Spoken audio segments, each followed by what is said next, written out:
where I'm joined by Inbar Noy-Freifeld. She's, again, a researcher at the Institute for National Security Studies, and she's also a member of the Forum Dvora. Thanks so much again for joining us. Inbar, you deal with numbers.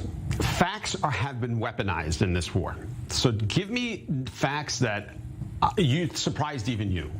I think when we see how much the IDF is doing, as we saw even yesterday in the report, with providing humanitarian aid to Gaza, and how much it does, even without being obligated to do so by international law, providing water. We saw yesterday there was a video providing the fuel, which fuel could be a huge risk for the IDF because it's always taken by Hamas, but it does everything it can.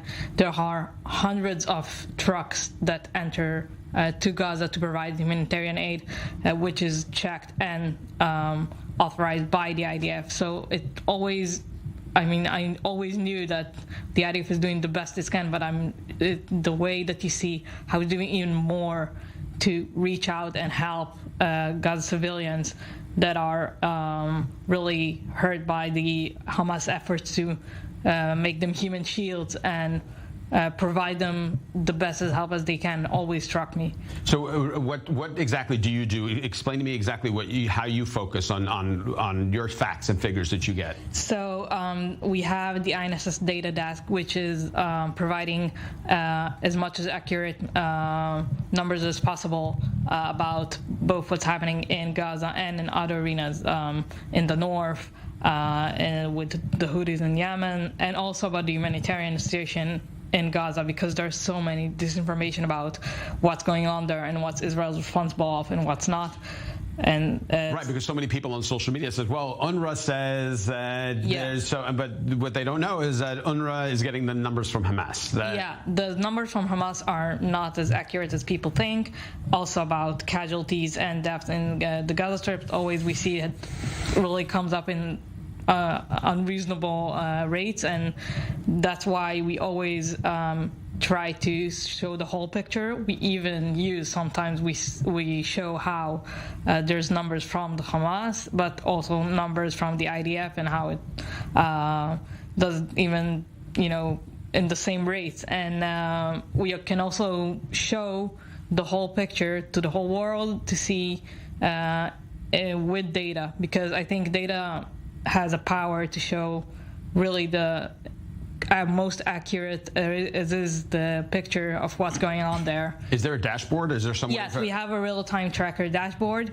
You can see there are also numbers, but also numbers of how many alarms were in Israel, how many people in Israel were also harmed, because nobody talks in the international media about the fact that there are Israeli people being displaced from the north, from the south, even from other places, and there are hundreds of thousands people of them, and and there's even more unofficial numbers we don't have a way to reach to, because there are people that are in areas that are considered safe, but they don't have shelters in their homes, so they have to evacuate or go to their families. So much has been said about the fact that Hamas comes out when the hospital bombing from two weeks ago, where they said, oh, right off the bat, 500 people died. They didn't have a hard number. Meanwhile, we've taken in Israel, it's been weeks before we could identify and positively identify the remains of those from October 7th.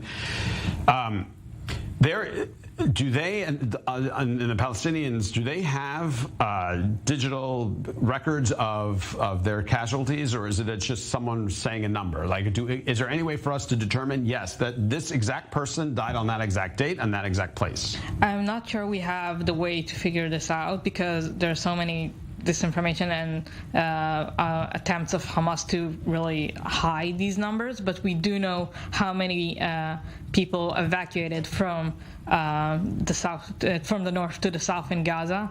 We also know that Israel, as you said, is not operating in the hospital and is trying to even provide them fuel and aid. Right. And we also know that Israel, the IDF, is trying to make a passage so the civilians could pass without Hamas hurt them, because they're trying to maintain them and use them as human shields. Give me, if I can't, just give me, Inbar, let me have, while we remain with you just one moment, what is the one fact that is the most underreported fact?